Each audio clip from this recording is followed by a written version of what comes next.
అందరికీ నమస్కారం. తర్వాత ముఖ్యంగా ఒక 2-3 రోజుల కిందట మా పులివెందుల ఎమ్మెల్యే అయినటువంటి జగన్మోహన్ రెడ్డి, అలాగే గొడ్డలి పార్టీ అధ్యక్షుడైన జగన్మోహన్ రెడ్డి గారు తర్వాత ప్రెస్తో మాట్లాడుతూ కొన్ని మాటలు మాట్లాడడం, వాటికి తప్పకుండా వివరణ ఇవ్వాల్సిన బాధ్యత, దానికి కౌంటర్ ఇవ్వాల్సిన బాధ్యత కూడా ఉంది. తర్వాత ఎందుకంటే జెన్జీ అంటే ఇప్పుడు 20 years నుంచి 30 yearsలో ఉండే వాస్తవంగా ఏదైతే ఆంధ్రప్రదేశ్ రాష్ట్రంలో యువత ఉన్నారో వాళ్ళందరికీ కూడా YS Jagan Reddy family, Rajasekhara Reddy family, Rajareddy అంటే వీళ్ళ కుటుంబ స్థితిగతులు, ఆ తర్వాత ఆనాటి పరిస్థితులు ఏంటి, వీళ్ళు ఏమేమి దారుణాలు ఆకృత్యాలు చేసి తర్వాత రాష్ట్ర రాజకీయాన్ని తర్వాత ఈ రకంగా తమ గుప్పిట్లో పెట్టుకొని ఈ రకంగా దుర్మార్గాలు చేసినారో అవన్నీ కూడా చెప్పాల్సిన బాధ్యత ఉంది. ఫస్ట్ జగన్మోహన్ రెడ్డి గారికి వాళ్ళది పెద్ద రాజకీయ కుటుంబం కానే కాదు. వాళ్ళు చేసే దారుణాలు అకృత్యాలు ఆ కాలంలోనే బ్రిటిష్ వాళ్లకు తొత్తులుగా ఉండి వీళ్ళు చేసే పనులు నచ్చక నా సొంత మండలం సింహాద్రిపురం మండలంలోని బలపనూరులో గ్రామస్తులంతా ఆ గ్రామం నుంచి వెలివేస్తే అప్పుడు అక్కడి నుంచి మైగ్రేటెడ్ అయ్యి పులివెందులకు వచ్చి స్థిరపడినారు. అంటే పులివెందుల టౌన్లో. అది వాళ్ళ కుటుంబం యొక్క బ్యాక్గ్రౌండ్. అంటే ఆ కాలంలోనే బ్రిటిష్ వాళ్లకు తొత్తులుగా మారి ఆ తర్వాత మనం ఏదైతే స్వాతంత్ర సమరయోధులు వాళ్ళకున్నారో ఆ కాలంలోనే భారతదేశానికి అన్యాయం చేసిన కుటుంబ చరిత్ర వాళ్ళది. అలాగే ఈయన చేసుకుంటూ మళ్ళా మాదేందో పొలిటికల్ ఫ్యామిలీ, మా నాన్న నాకు రాజకీయం ఇట్లా చేయనాడు అట్లా చేయనాడు అని చెప్తాడు కదా. అసలు 1968లో అప్పట్లో పులివెందుల సర్పంచ్కు ఇప్పుడు ఏదైతే ఈయన తాత రాజారెడ్డి అని చెప్పుకుంటాడో వాళ్ళ నాయనమ్మ అంటే రాజారెడ్డి గారి భార్య జయమ్మ అప్పుడు సర్పంచ్ వచ్చేసి డైరెక్ట్ ఎలక్షన్ కాదు, వార్డు మెంబర్స్ ఎలక్ట్ అయ్యి వార్డు మెంబర్స్ కలిపి అందరూ సర్పంచ్ని ఎన్నుకునేవాళ్ళు. 1968లో రాజారెడ్డి గారి సతీమణి జగన్మోహన్ రెడ్డి గారి నాయనమ్మ రాజశేఖర రెడ్డి గారి తల్లి అయినటువంటి జయమ్మ గారు పులివెందుల సర్పంచ్ ఎలక్షన్స్లో భాగంగా ఒక వార్డు మెంబర్కు పోటీ చేస్తే గాడిచర్ల కృష్ణమూర్తి అనే ఒక ఆయన చేతుల్లో వార్డు మెంబర్కు ఓడిపోయిన చరిత్ర వీళ్ళది. ఈరోజు మా ఫ్యామిలీ అది ఇదని చెప్పుకుంటారు, వార్డు మెంబర్కు ఓడిపోయినారు. అలాంటి చరిత్ర ఉండేది. సరే, అక్కడ నుంచి ఆయన ఏదో ఫైట్ చేసుకుంటా ఏదో రాజకీయం చిల్లర రౌడీజం చేసుకుంటా అప్పట్లోనే 1962లో రాజారెడ్డి పేరుతో పులివెందుల పోలీస్ స్టేషన్లో రౌడీ షీట్ ఉంది. ఇప్పటికీ ఉంది. ఆ డీటెయిల్స్ అన్నీ క్రైమ్ హిస్టరీ తర్వాత జనరల్ డైరీ అదంతా తీస్తే పార్ట్ ఆఫ్ హిస్టరీ తీస్తే వస్తుంది. 1962లోనే పులివెందుల ప్రాంతంలో రాజారెడ్డి గారు ఒక రౌడీ షీటర్. సరే, దాని తరువాత జనరల్గా కడప జిల్లాలో రెడ్డిస్ది ఆధిపత్యంగా ఉండేది. వీళ్ళందరికీ మంగంపేట దగ్గర చాలామంది రెడ్లకు అక్కడ బైరైటీస్ వచ్చాయి. అంటే ముగ్గురాయి. అందులో ఒక బీసీ కులానికి చెందిన చేనేత వర్గానికి చెందిన ఆయన వెంకట నరసయ్య అని ఆయనకు కూడా మైనింగ్ వచ్చింది. కానీ ఈ రెడ్ల ఆధిపత్యం ముందర ఆయన పని చేసుకోలేని ఉన్నప్పుడు రాజారెడ్డికి నువ్వు నాకు అండగా ఉండని పెట్టుబడి లేని భాగస్వామ్యం ఇచ్చాడు. అంటే రూపాయి పెట్టుబడిలే రాజారెడ్డిది. ఓరికి ఆ రెడ్ల సందును నేను ఇబ్బంది పడతానా, నువ్వు కూడా రౌడీవే కదా, నిన్ను అడ్డం పెట్టుకుని ఉంటే నాకు కొంత మేలు జరుగుతుంది, నీకు పెట్టుబడి లేకుండా ఇంత వ్యాపారం ఇస్తానని అక్కడికి ఎంటర్ అయ్యి కాలక్రమేణా ఆ వెంకట నరసయ్యనే హత్య చేసిన దుర్మార్గమైన చరిత్ర వీళ్ళది. అంటే ఎవరైతే నిన్ను బాగుపరుస్తాము అని నమ్మి పెట్టుబడి లేకుండా వ్యాపారం చేపించుకోమని పిలిచిన ఇతన్ని హత్య చేసినారు. ఇంకో ఘోరమైన విషయం ఏంటంటే హత్యలో ఎవరైతే పాల్గొన్నారో సరాయపల్లెకు చెందిన పౌర్రెడ్డి అని ఆయన కూడా ముద్దాయి.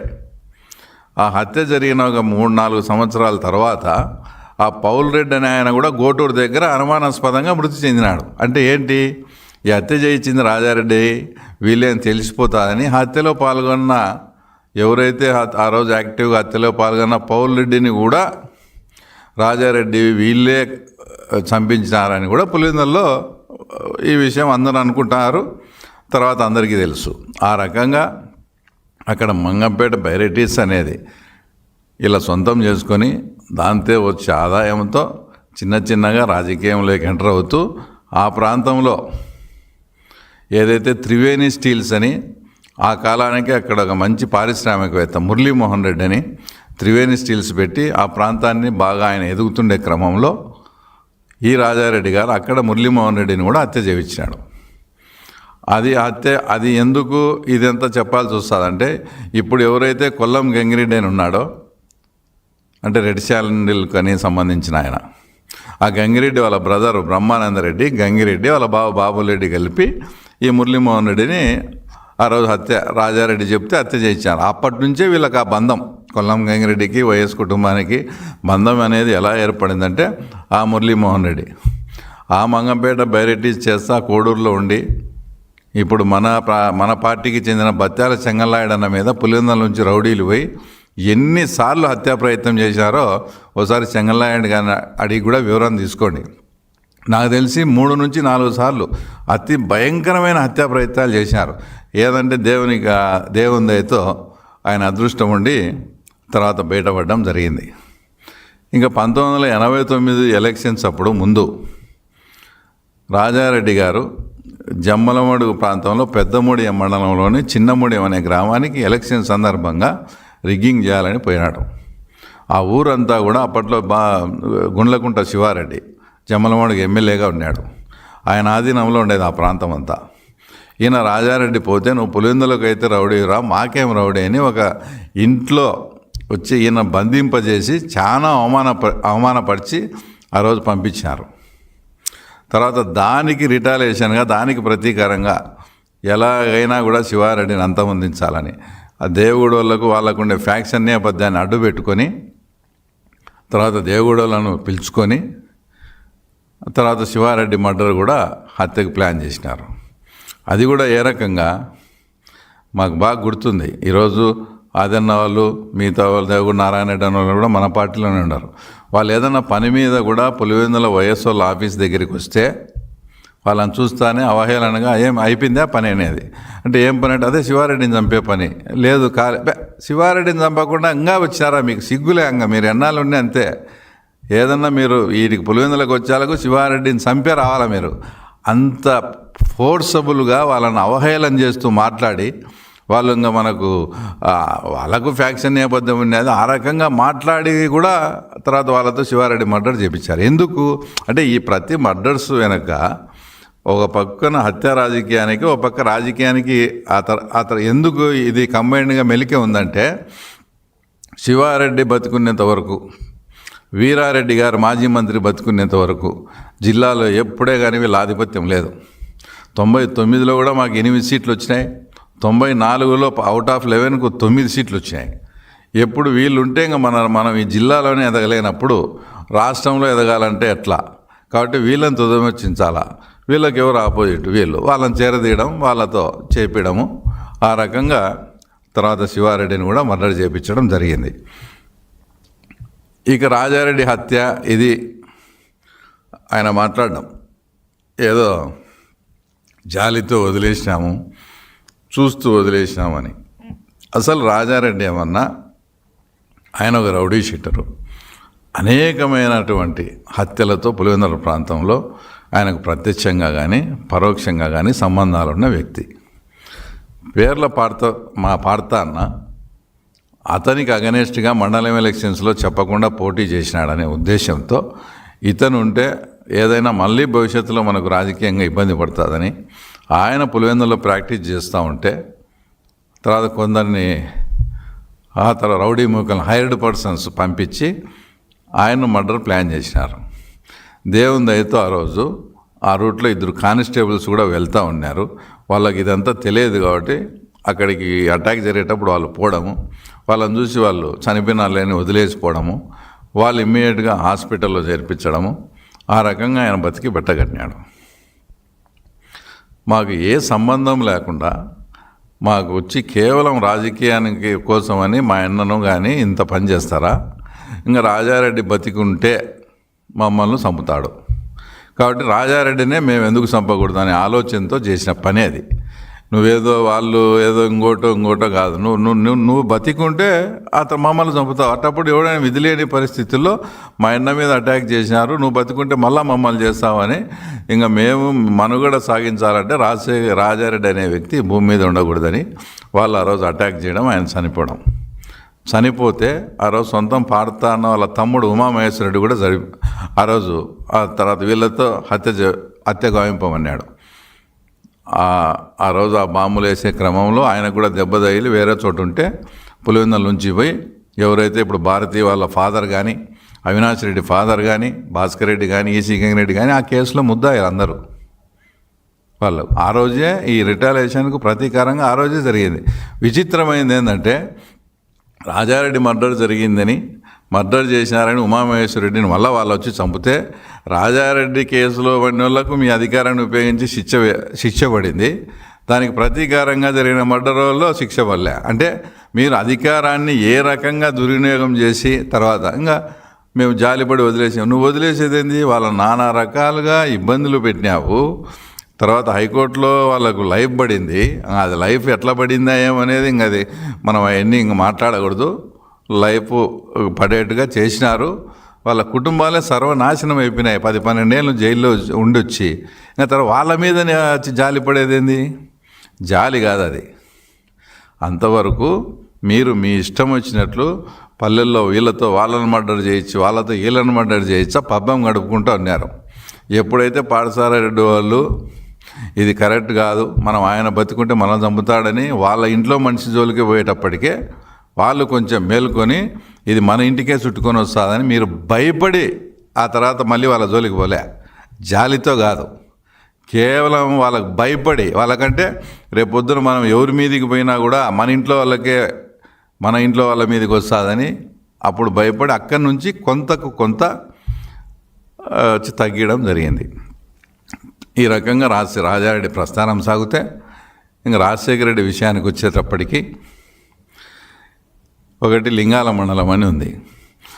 అక్కడ స్టార్టింగ్లో రామారావు గారి పీరియడ్లో ఉన్నప్పుడు మండలం ఎలక్షన్ జరిగినప్పుడు పెద్దగూడాల కృష్ణారెడ్డి అని ఆయన మర్డర్ చేశారు. ఎవరు ఆయన అంటే వాళ్ళన్న రామాంజుల రెడ్డి అప్పుడు మండలానికి కంటెస్ట్ చేశాడు. వాళ్ళుంటే ఎదుగుదల మాకు చాలా ఇబ్బంది అని చెప్పేసి అది నీట్గా ప్లాన్ చేసి ఒక ఇద్దరిని తాడిపత్రి సబ్స్టేషన్లో పెట్టి, అంటే ఎవరైతే అనుమానితులుగా ఈ మర్డర్ వెనక ఉంటారని దొన్లాగా ఎంగమోహన్ రెడ్డి అని ఇంకో ఆయన్ను తాడిపత్రి స్టేషన్లో పెట్టి ఇతను సెకండ్ షోకి పోయి వస్తా అంటే అటాక్ చేసి డిఎన్ రెడ్డి అంటే మాజీ ఎంపీ వాళ్ళ గేట్ ముందరనే మర్డర్. అదే టయానికి నిన్న కేశవన్న చెప్పినట్లు హైదరాబాద్లో ఒక మిలిటరీ ఆఫీసర్తో ఈయన గొడవ పెట్టుకొని హైదరాబాద్లో ఇక్కడ కేసు పెట్టించుకొని, అంటే నేను ఆ ప్రాంతంలో లేను, నేను హైదరాబాద్లో ఉన్నానని ఒక ఎల్బీ కోసం రాజశేఖర రెడ్డి గారు స్వయంగా కుట్ర పన్ని చేసిన మర్డర్ అది. నెక్స్ట్ వచ్చేసి రఘురామరెడ్డి గారు సింగిల్ విండో ప్రెసిడెంట్, లింగాల మండలమే.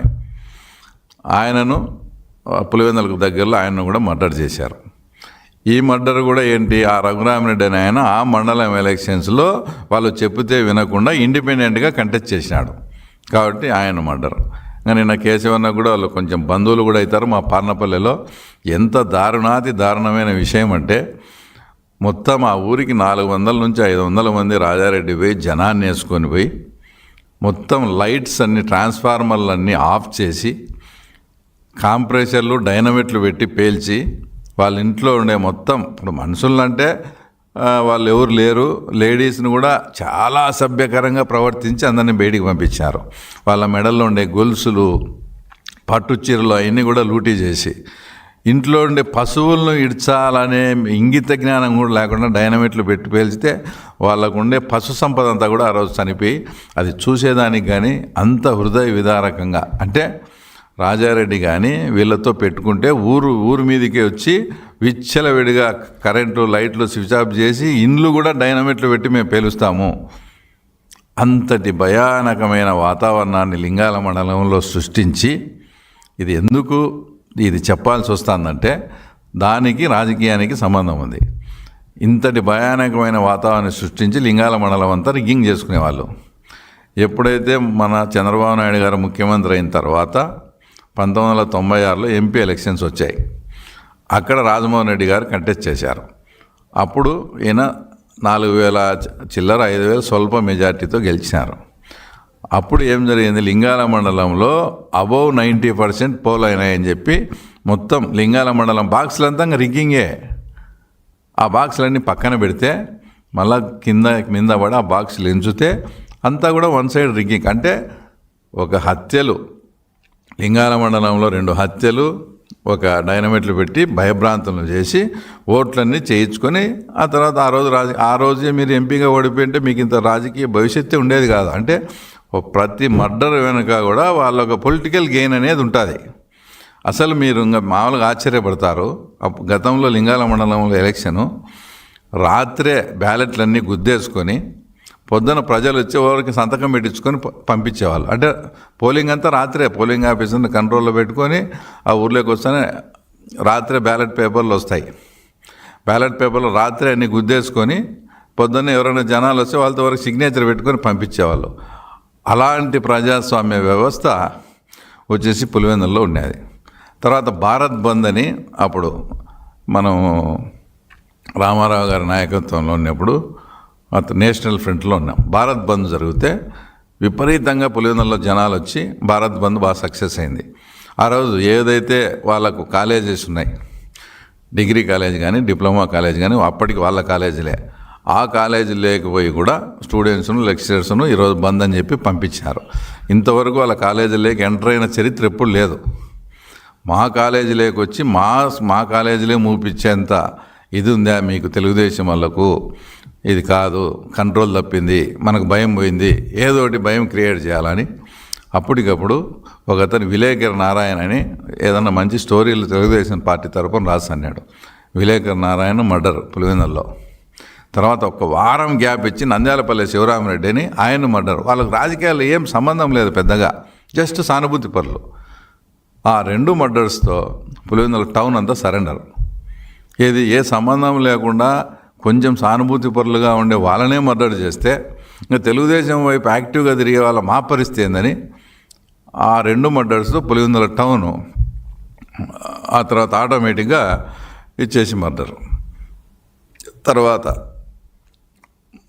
మా మిత్రుడైనటువంటి దేవగుడి శంకరెడ్డి రాజలక్ష్మి వాళ్ళ దగ్గర విశ్వప్రసాద్ రెడ్డి అని అతను మన కీలక మంచి అబ్బాయి, అప్పట్లో బాగా యాక్టివ్గా ఉండేవాడు.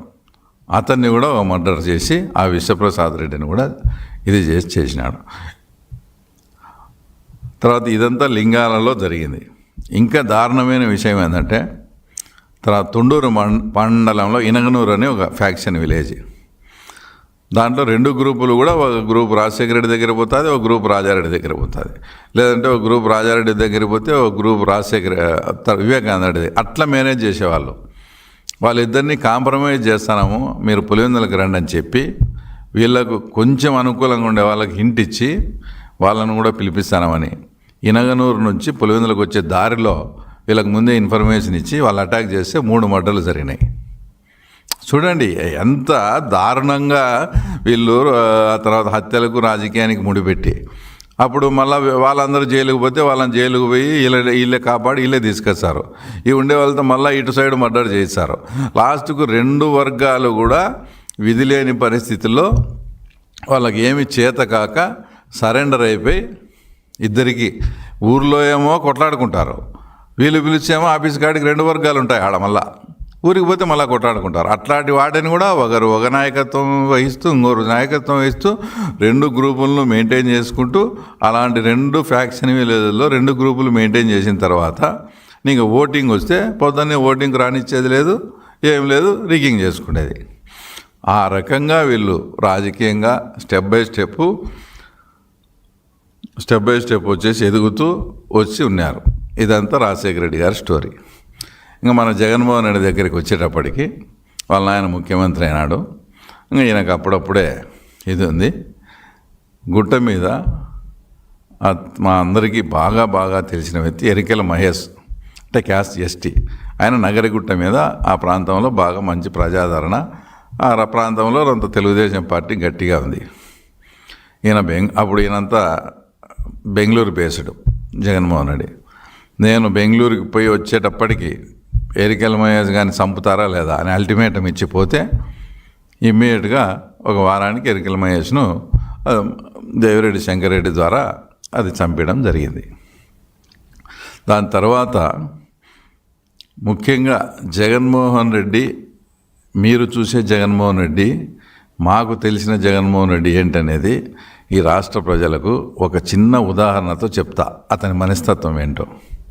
ఆ ఎరికల మహేష్ అనే అతన్ని చంపిన తర్వాత మళ్ళీ 6 నెలలకు 9 నెలలకు ఆ మహేష్ వాళ్ళ తమ్ముని కొడుకు ఉదయ్ అని జస్ట్ 19 years, వాళ్ళ ఫ్రెండ్ సాకే రామాంజలి అని 20 years, వాళ్ళు కూడా ఇబ్బందిగా ఉంది, మా పెదనాయన చంపిన వాళ్ళని మేము చంపుతామని వాళ్ళని అన్నట్టు ఇదంతా క్రియేట్ చేసి వాళ్ళని కూడా మర్డర్ చేయాలని ప్లాన్ చేసుకున్నారు. సరే, ఏదైతే ఇప్పుడు వివేకానంద రెడ్డి కేసులో అనుమానితునిగా చనిపోయిన కువైట్ గంగాధర్ రెడ్డి అనే వ్యక్తి ఆ రోజే దేవిరెడ్డి శంకరెడ్డి అతనితో కోర్ట్ ఆపరేషన్ చేసి ఆ ఉదయ్ అనే అబ్బాయిని సాకే రామాంజలను వేరే వాళ్ళ ద్వారా ఈ కువైట్ గంగాధర్ ద్వారా పిలిపించి వాళ్ళకు బీర్లో ట్యాబ్లెట్లు వేసి బీర్ దాపి వాళ్ళు అన్కాన్షియస్లోకి వెళ్ళిపోయినారు.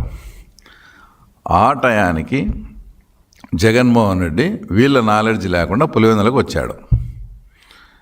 జగన్మోహన్ రెడ్డి పులివెందుల్లో ఉండగానే ఇది చేస్తే మళ్ళీ జగన్మోహన్ రెడ్డి తో మళ్ళా చెప్పకుండా చేశారంటారని వాళ్ళు ఇన్ఫర్మేషన్ని జగన్మోహన్ రెడ్డికి పాస్ చేసినారు. నువ్వు ఈ టైంలో ఎందుకు వచ్చావు, మేము ఇట్లా పని పెట్టుకుని వాళ్ళు అన్కాన్షియస్ అయిపోయినారు, మేము వాళ్ళిద్దరిని వేసేయాలా, నువ్వు ఎందుకు వచ్చావు అంటే ఏందిరా ఇట్లా చేసినారు, ఉండండి నేను పోయినంతవరకు చేయొద్దండి, నేను గ్రీన్ సిగ్నల్ ఇచ్చినాకనే చేయండి అని చెప్పి యాక్చువల్గా ఆ రోజు ఇడుపులపాయలో నైట్ హాల్ట్ ప్రోగ్రామ్, ఆ ప్రోగ్రామ్ కూడా క్యాన్సిల్ చేసుకొని హుటాహుటిన బెంగళూరుకి పోయి మళ్ళీ బెంగళూరులోనే ఇబ్బంది అని బెంగళూరు ఎయిర్పోర్ట్కి పోయి ఢిల్లీకి ఫ్లైట్ టికెట్ తీసుకొని నేను టేకాఫ్ అయిన తర్వాత మీరు చేయండి, మీ టయానికి నేను జర్నీలో ఉండాలా, నాకు ఎలిబీ కావాలని చెప్పి ఈయన ఢిల్లీకి పోయి టేకాఫ్ అయ్యి అక్కడ వాళ్ళ పిఏకు సమాచారం వస్తానే సారు టేకాఫ్ అయినాడని. ఇక్కడ వీళ్ళు ఆ 2 అబ్బాయిలను మనిషిని మర్డర్ చేయొచ్చు, ఇది కసి ఉంటేనో ఏదో జరుగుతుంటాయి, కానీ అతడు సినిమాలో చెప్తారు చూడు ఆ మర్డర్ ఎంత వైలెంట్గా ఉండాలని. ఆ టైప్లో 2 పిల్లలను 2 గొంతులు కోసి సపరేట్గా మొండెం ఒకటి తల ఒక చోట మొండెం ఒక చోట పెట్టి, ఇంకా తెలుగుదేశం పార్టీ జోలికి వస్తే ఎవరి చావైనా ఇంత భయానకంగా ఉంటుంది అని చాటి చెప్పే విధంగా 2 గొంతులు కోసి ఒక బ్రిడ్జి కింద వేసినారు, మొండెం ఒక చోట తల ఒక చోట. 2 అబ్బాయిలను 20 years. అప్పుడు జగన్మోహన్ రెడ్డికి చెప్పినప్పుడు నువ్వు ఈరోజు శాంతి దూత మాదిరి తర్వాత మదర్ తెరీసాకు అన్న మాదిరి మాట్లాడుతున్నావే, రే చిన్న పిల్లలు వాళ్ళ నాయనతో ఏదో పోయింది, ఎందుకు ఆ పిల్లలను అట్లా చేస్తున్నారు, వద్దు ఇంటికి పంపిండని చెప్పాలనా, నువ్వు ఇడుపులపాయ నుంచి బెంగళూరుకి పోయి ఫ్లైట్కి పోయి వాళ్ళిద్దరినీ గొంతులు పోయమని చెప్తావా అంటే ఇంత ఇది పులివెందుల్లో ప్రత్యక్షంగా వాళ్ళు ఇప్పుడు అక్కడ ఉన్న వాళ్ళు కూడా ఇక్కడ ఉన్న వాళ్ళు అక్కడ ఉన్నారు, అంత జరిగిన ఇంత ఘోరాతి ఘోరంగా వచ్చేసి జగన్ రెడ్డి ఆ 2 పిల్లలను చంపిన ఘటనలో పరోక్షంగా అతనే. ఇంతటి ఘోరమైన ఇంకోటి ఇప్పుడు పరిటాల రవిది, మద్దెల చెరువు సూరి గారికి తర్వాత మీకు స్నేహ సంబంధాలు లేవా? ఆయన జైల్లో ఉండి ప్లాన్ చేసి పరిటాల రవి లాంటి వ్యక్తిని జైల్లో ఉండి ట్రాప్ చేసి మర్డర్ చేస్తాడా? ఫస్ట్ బళ్ళారులో ఆర్కే అతని మర్డర్ చేశారు, తర్వాత అనంతపూర్లో తగరకుంట ప్రభాకర్ రెడ్డి అని రవి అనుచరులను మర్డర్ చేశారు, 3వసారి పరిటాల. అంటే మీకు ఇంటెలిజెన్స్ వ్యవస్థ లేదా? ఆ మర్డరు ఈ మర్డరు తర్వాత ఇదేది మీకు తెలియదా? దగ్గరుండి మీరే చేపించి నువ్వు పార్టీలోకి వస్తావా, ఆయన నిజాయితీ పరుడే, నేను తెలుగుదేశం పార్టీ విడిచిపెట్టి రానన్నాడు పరిటాల రవి గారు, రాకుంటే మర్డర్ చేస్తాం.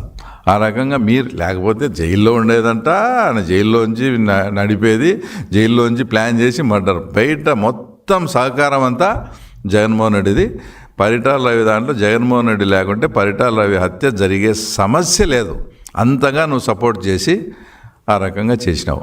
ఈ పిల్లలను చూసి ఇట్లా చేసి అంటే నాకేంది తెలు, మా వాళ్ళు అప్పుడు ఏదైనా గతంలో చేసిండొచ్చు అనేదానికి ఈయన ప్రత్యక్షంగా గాను పరోక్షంగాను ఈయనకుండి ఆ తర్వాత ఈయన ద్వారా జరిగినట్టు ఇది. ఇంకా మాట్లాడితే ఎప్పుడు మాట్లాడినా కూడా ఆయన మా నాన్నది అనుమానాస్పద మృతి అంటాడు. ఇది పెద్ద విచిత్రమైన విషయం ఏంటంటే పాపం ఆయన వాళ్ళ నాన్న అనుమానాస్పద మృతి అనేది ఆయన ప్రతిపక్షంలో ఉన్నప్పుడు ఆయన గుర్తొస్తుంది. ఆయన అధికార పక్షంలో ఉన్నప్పుడు ఏం గుర్తురాదు. ఎవరి మీద అనుమానం అని చెప్పి అప్పుడు నీ అనుచరులు నువ్వు చెప్పినట్లు రిలయన్స్ పెట్రోల్ బంకుల మీద దాడులు చేసి వాళ్ళ ఆస్తులను కానీ నష్టపరిచిన వాళ్ళే మళ్ళీ వాళ్ళే వెంట పట్టుకొని వస్తే వాళ్ళకే రాజ్యసభ ఇస్తావు అధికారం అనేప్పుడు, అన్నీ చేస్తావు. మళ్ళీ ప్రతిపక్షంలోకి వస్తానే మా నాన్నది అనుమానాస్పద మృతి అంటావు. ఇది అసలు పెద్ద మామూలుగానే ఇది ఆశ్చర్యకరమైన విషయం. తర్వాత ఇంకోటి మాటికి మా చంద్రబాబు నాయుడు గారిని వెన్నుపోటు రాజకీయం అది ఇది అంటావు. ఎట్లా నాకు తెలిసి 94లో ఎలక్షన్ జరిగింది. పార్టీని కాపాడుకోవాలనే ఉద్దేశంతో అందరు ఎమ్మెల్యేలు రామారావు గారి కుటుంబ సభ్యులు కలిపి చంద్రబాబు నాయుడు గారిని ముఖ్యమంత్రిగా ఎన్నుకున్నారు. ఎన్నుకున్న తర్వాత 96లో పార్లమెంట్ ఎలక్షన్ వచ్చింది. నిజంగా ప్రజలు చంద్రబాబు నాయుడు వెన్నుపోటే పొడిచిన అంటే ఆ 96 ఎలక్షన్స్లో ఒక్క సీట్ రాకూడదు. ఆ రోజు 18 సీట్లు వచ్చాయి. తర్వాత 1999లో అప్పటికి నాయకుడు చంద్రబాబు నాయుడే కదా. ఇప్పుడు వెన్నుపోటు పొడిచింటే ప్రజలు ఆయన తిరస్కరించాలి కదా. 1999 ఎలక్షన్స్లో మీ నాన్నే సీఎం క్యాండిడేట్, మీ నాన్నే సీఎం అభ్యర్థి, మీ నాన్న చిత్తుగా ఓడించినారు కదా. ఇంకా ప్రజలే యాక్సెప్టెన్స్ చేసి చంద్రబాబు నాయుడు గారు చేసిందే కరెక్ట్ అన్నప్పుడు నువ్వు ఇప్పుడు వెన్నుపోటు అని గగ్గోలు పెట్టడంలో అర్థం ఏముందో నాకు అర్థం కాలే. ఏ రోజే ప్రజలు ఇప్పుడు ఏదైనా మనం ఒక పని చేసినప్పుడు దానికి ప్రజాభిప్రాయము కన ఏకీభవించినప్పుడు అది అసలు తప్పనేదే కాదు. అది ఆ రోజు ప్రజలే ఆయనకు తీర్పిచ్చి మళ్ళీ నువ్వే సీఎం కావాలా, నీలాంటి వాడే సీఎంగా ఉండాలని చెప్పి మళ్ళీ తీర్పిచ్చి ఆయన మళ్ళీ 99లో రెండోసారి ఎన్నుకుంటే ఆయన వచ్చేసి ప్రతిసారి వెన్నుపోటుదారుడు అంటాడు. ఇంకా ఆయన మాట్లాడింది వివేకానంద రెడ్డి మర్డరు. ఇప్పుడు భారతదేశంలో ఒక అత్యున్నతమైన దర్యాప్తు సంస్థ చేసి నీ తమ్ముడైనటువంటి అవినాష్ రెడ్డిని, మీ చిన్నాయనైనటువంటి భాస్కర్ రెడ్డిని అక్యూజ్డ్గా ముద్దాయిలు చేసి ఛార్జెస్ ఫ్రేమ్ చేసి ఆ ఛార్జ్ షీట్ కూడా వేసినారు. ఇంకా ఇప్పటికీ కూడా నువ్వు దాన్ని బొంకుతా అది చేస్తే ఏదో అదృష్టము అది ఎటం చేసుకునేవో నువ్వు ముద్దాయి కాలే. సరే, ఒకవేళ నీకు తెలియకుండానే జరిగింది అనుకుందాం. ఏనాడైనా కానీ నువ్వు పిలిచి ఎవరిని అవినాష్ రెడ్డిని కానీ, భాస్కర్ రెడ్డిని కానీ, దేవిరెడ్డి శంకరెడ్డి కానీ అక్కడ మర్డర్ జరిగింది. మర్డర్ జరిగిన తర్వాత మీరు మా మామ అంటే భారతి వాళ్ళ నాన్న హాస్పిటల్ నుంచి కాంపౌండర్ని పిలిపించి ఎందుకు కుట్లేపించినారు, తర్వాత ఎందుకు అక్కడ ఉండే సాక్ష్యాలను తారుమారు చేయాలని చూసినారు, అసలు మీకేం పని ఏంది, మీకేం సంబంధం, మర్డర్ జరిగింది మర్డర్ అని చెప్పాలి కదా, మీకు ఏమీ చేయమని ఎవరు చెప్పినారు అని నువ్వు ఏనాడన్నా కూర్చోబెట్టి అడిగింటే నీకు నిజంగా సంబంధం లేకుంటే నువ్వు అడిగేవానివి, లేదా నువ్వేనా చెప్పిండాలా వాళ్ళకు ఈ రకంగా చేయండి అని.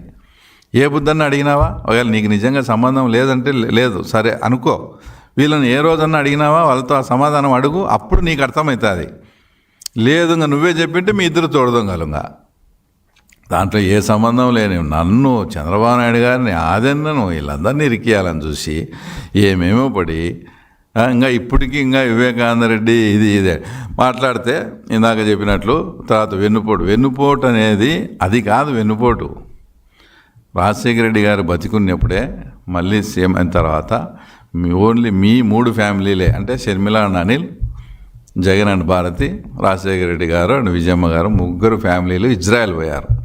ఒక హోటల్లో ఉండి రమ్మని ఇట్లా 50-50 చేయాలనుకున్నాము పాపకు కూడా అంటే షర్మిలమ్మకు కూడా అని విజయమ్మ చెప్పినప్పుడు నాకు 5 minutes టైం ఏంటని భారతి గారు ఉండే రూమ్లోకి పోయి జగన్ రెడ్డి ఆడ ఆమె ఏం చెప్పిందేమో వద్దు 60-40 కావాలంటే నాకు 60 ఆమెకు 40 కావాలని చెప్పడం, దానికి కూడా రెడీ అయ్యి అప్పటికప్పుడే ఒక ఎంఓయూ కూడా రాసుకొని ఈ మధ్య షర్మిలమ్మ గారు విజయమ్మ గారు బయటపడిన ఎంఓయూ ఆ రోజు ఇజ్రాయెల్లో జరిగింది. అది కూడా బయటపెట్టి అది కాదు నువ్వు వెన్నుపోటు అంటే ఆ రోజు మాట్లాడి 60-40 కూడా ఇస్తానని నువ్వు జైల్లో ఉన్నప్పుడు ఆమెను పాదయాత్రకంతా తిప్పుకొని ఆమెకు నువ్వు చేసినావు చూడు, అది ఒరిజినల్ వెన్నుపోటు అంటే. ఈ బుద్ధుడికి ఆస్తులు పంచేయకుండా ఈరోజు నువ్వు వెన్నుపోటుదారని సొంత చెల్లెలకు ఆయన మొన్న మాట్లాడుతూ రాజశేఖర రెడ్డి గారు నాకు సంస్కారం నేర్పించారు, రాజకీయం మాత్రమే నేర్పించారని. తర్వాత మళ్ళీ ఇది చెప్పలేదా? రేపు చెల్లెలకు న్యాయంగా పంచాల్సిన వాటా నువ్వు పంచేయాలా, అమ్మను గౌరవంగా చూసుకోవాలా, ఇట్లాంటివి కూడా చెప్పింటాడు కదా. ఇట్లాంటి చెప్పలేదా మరి ఆ రోజు రాజశేఖర రెడ్డి గారు? ఏదో మీదో పెద్ద ఫ్యామిలీ అయినట్టు, మీ కుటుంబ చరిత్ర అసలు ఎవరికి ఆ తర్వాత తెలియనట్టు. అంతెందుకు, ఇప్పుడు సతీష్ రెడ్డి గారు మీ పార్టీలో ఉన్నాడు, మిమ్మల్ని స్నేహం చేసే వయస్సు వాళ్ళతోనే చేయాలా, అది చేయాలా, అది ఇదని మాట్లాడుతున్నాడు.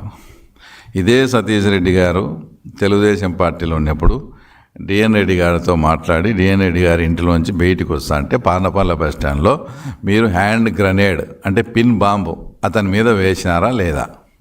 దీనికి సమాధానం చెప్పండి. సతీష్ రెడ్డి గారే చెప్పాలా. ఆ రోజు నిజంగా వేసినారా లేదా నేనేదో పబ్లిసిటీ కోసం నేనేదో వాడుకునేలా రవి నన్ను వదిలేయని సతీష్ రెడ్డి అంటాడా? సతీష్ రెడ్డి గారు ఇప్పుడు ఆ విషయం కూడా చెప్పాలా. ఆ రోజు నీ మీద హ్యాండ్ గ్రెనేడ్ బాంబు వెళ్ళింది, మేమంతా నిన్ను సున్నొచ్చి అంత చేసి ఇంత చేర్చివి, అది వాళ్ళు వేసినారా లేదా నువ్వు పబ్లిసిటీ కోసం చేసుకునేవా కూడా ఆ తర్వాత సతీష్ రెడ్డి గారు తర్వాత ఇప్పుడు చెప్పాల్సిన అవసరం కూడా ఉంది. టోటల్గా నువ్వు ఎంత యాక్షన్ చేసి మాది ఇప్పుడు కుటుంబము, మాది అట్లా కుటుంబము, మీది ఇదని ఇవన్నీ కాదు. నువ్వు రాష్ట్ర ప్రజలను బాధ పెట్టింటే వేరు, బాధను ఎవడైనా దాన్ని అర్థం చేసుకుంటాడు. కానీ ఈ 5 ఏళ్ల కాలంలో రాష్ట్ర ప్రజలను నువ్వు భయపెట్టావు. బాధ వేరు, భయం వేరు. ఆ భయం నుంచి తేరుకొని మళ్ళా నిన్ను యాక్సెప్ట్ చేసే పరిస్థితి నీ జన్మలో నువ్వు తలకిందులు తపస్సు చేసినా కూడా రాదు. ఆ ఆశలేం పెట్టుకోవద్దు. ఇంకోటి మాట్లాడితే చంద్రబాబు నాయుడు గారిని హత్య రాజకీయాల వైపు చేయాలని చూస్తాడు. ఆ టైంలో జరిగినాయని. అసలు ఆయనకు హత్య రాజకీయాలకు ఏం సంబంధం?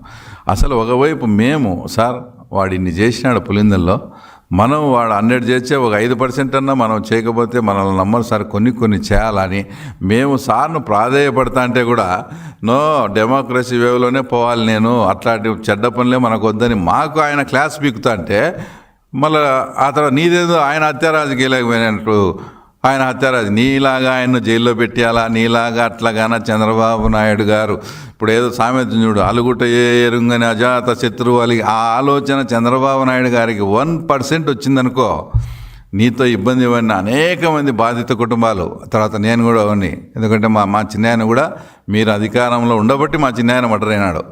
ఇలాంటి బాధిత కుటుంబాలు ఎంతోమంది ఉంటాం. చంద్రబాబు నాయుడు ఒక కనుసైగ చేస్తే ఫస్ట్ విక్టిమ్ నువ్వే. ఆ విషయం నువ్వు గుర్తుపెట్టుకో. ఆయనకు హత్య రాజకీయాలు కానీ అన్డెమోక్రటిక్ వేలోనే వద్దని మాకు నచ్చ చెప్తా మేము ఎంతటి ప్రాధాయపడతానే మాకు ఆయన ఒప్పుకోకుంటే ఆయనకు హత్య రాజకీయాలు కనిపించే ఎంత దుర్మార్గుని అసలు నువ్వు.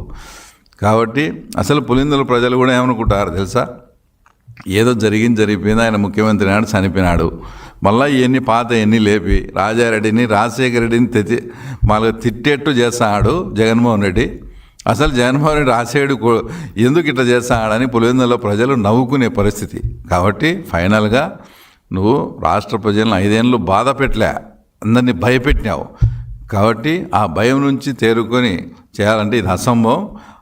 ఏదైనా ఇప్పుడు కూడా పులివెందులలో వచ్చే ఇంకొక 2 ఏళ్ళు కళ్ళు మూసుకొని సేమ్ డైలాగ్, సేమ్ రొటీన్. కాబట్టి ఆ కళ్ళలు అనేది నువ్వు అసంభవం అని చెప్తూ ఓకే, థ్యాంక్ యూ సార్.